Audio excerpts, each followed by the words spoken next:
మా తమ్ముడు ఈ మా అవగారు తండ్రులు దాటుడు పండుగ చేసుకున్నాడట. దాటుడు పండుగ చేసుకుంటే మా తమ్ముడు దేవుణ్ణి నమ్ముకున్నాడు. అయితే వాళ్ళ దాంట్లో కలవకుండా ఒక కోడి 2.5 కిలోల కోడి తెచ్చిండట. కోడి తెచ్చి కోసిండట. కోసినాక ఇక మా మరదలకి ఇచ్చిండట. ఇచ్చినాక తాను ఇంట్లో తీసుకుపోయింది. ఇంట్లో తీసుకుపోయినాక మా తమ్ముడు ఇక తాగి వస్తేనే నేను పోతానని అన్నాడట. ఎక్కడ తాగబోతావు నువ్వు, ఇంట్లోనే ఉన్నది, తాగుదురా అని పిలిచిందట. పిలిచినాక ఇక బయటికి పోయి ఏం తాగాలి, ఇక తెచ్చింది కదా అని పోయిందట. పోయినాక చీకటి ఉన్నదట. ఇక లబ్బర్ గిలాసలా పోయకుండా టీలు గిలాసలా పోసిందట. పోసినాక తాగుతా అని పట్టుకొని తాగినట. తాగినాక ఇక ఇట్లా మంటకుంటా పోతాందట. ఏం పోసినావే, నాకు ఏం పోసినావే ఇట్లా మంటకుంటా పోతాంది అని అనుకుంటే గట్లా ఎగిరి పడతా అంటే దెంకపోయిందట.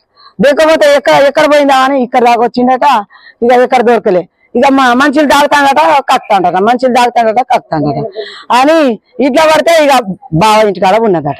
మా చిన్న తమ్ముడు పోయి ఏంటో మా వద్దనే మరి అన్న ఇట్లా చేస్తాడు, నువ్వే వచ్చి కూర్చున్నావు, మరి ఏం పోసినావు అని అంటే నేను ఏం పోయలే, నా ఏం బీక్కారు మీరు, నేను ఇన్నే ఉంటానని అంటాదట. ఎట్లనే మరి ఏ డబ్బైనా పోస్తే నాకు చూపెట్టే, నేను ఏదైనా దాకాల పట్టుకొని పోతా అని అంటే అస్సలే రాకుంటే ఆడనే ఉన్నది. ఆడనే ఉంటే ఇక తెల్లారి 10ంటికి ఇక మా తమ్ముడు అలా పడే ఉన్నాడు. ఇక ఆయన తాగినని ఆయన చేతితోటి తాగితే మందు తాగినానంటే తీసుకొని పోతాం. కానీ ఆడనే ఉంటే అంబులెన్స్ పిలిచి ఇక దాఖలా తీసుకుపోతే వాళ్ళ బండి మీద తీసుకొచ్చి ఇక దించిండట. దించినాక ఆడ పడతలేరు, డబ్బా కావాలని అంటే ఇక మా నడిపిసెళ్ళే వచ్చి ఇక నీ కాళ్ళ మోగుతా మా మరదలు కానీ తమ్ముడికి ఇట్లా అవుతాడు, ఒక డబ్బా ఏ డబ్బాలో పోసినావో తప్పించింది. అయితే ఇక ఏ డబ్బా ఆడ ఇగో గడ్డి మందు